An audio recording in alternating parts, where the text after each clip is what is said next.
دوسری حدیث اسی سلسلے میں ہے، یہ حضرت ابی ہریرہ رضی اللہ تعالیٰ عنہ سے روایت ہے، یہ بخاری شریف کی حدیث میں آپ کے سامنے پیش کرنے لگا ہوں۔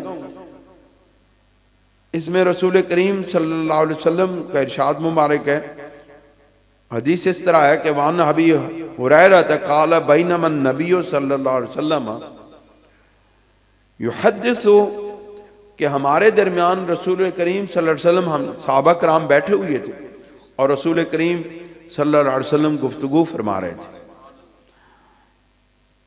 اذ جاء اعرابی فقال متی الساعۃ، تو ایک دیہاتی وہاں پر آیا، ہماری محفل میں آیا، اور اس نے سید کائنات صلی اللہ علیہ وسلم سے پوچھا کہ یا رسول اللہ صلی اللہ علیہ وسلم، قیامت کب قائم ہوگی؟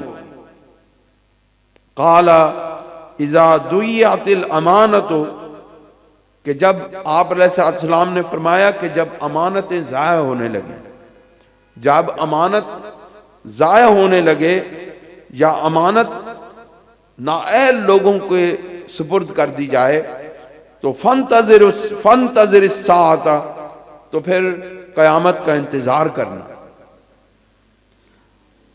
قال کیف اضاعتها، اس اعرابی نے پوچھا یا رسول اللہ صلی اللہ علیہ وسلم، یہ امانتیں کس طرح ضائع ہوتی ہیں، کس طرح ضائع ہوں گی؟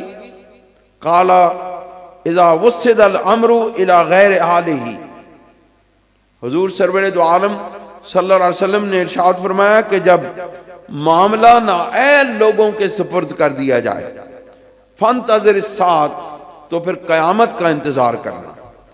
یعنی اس سے معلوم ہوا کہ امانتوں کا ضائع کرنا اقتدار نااہل لوگوں کے سپرد کر دیا جانا ہے۔ آپ علیہ السلام نے اس کی وضاحت کی، اذا وسد الامر، جب حکومت، جب اقتدار الی غیر اہلہ، نااہل لوگوں کے سپرد کر دیا جائے گا تو پھر قیامت کی گھڑی کا انتظار کرنا۔ تو آج دیکھیں، آج حکومتیں، آج حکمران کتنے اہل ہیں۔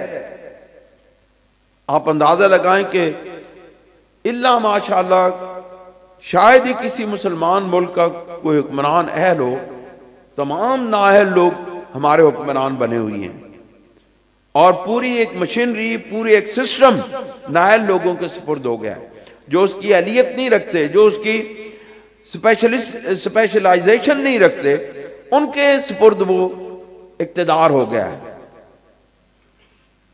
تو یہ قرب قیامت کی نشانی ہے۔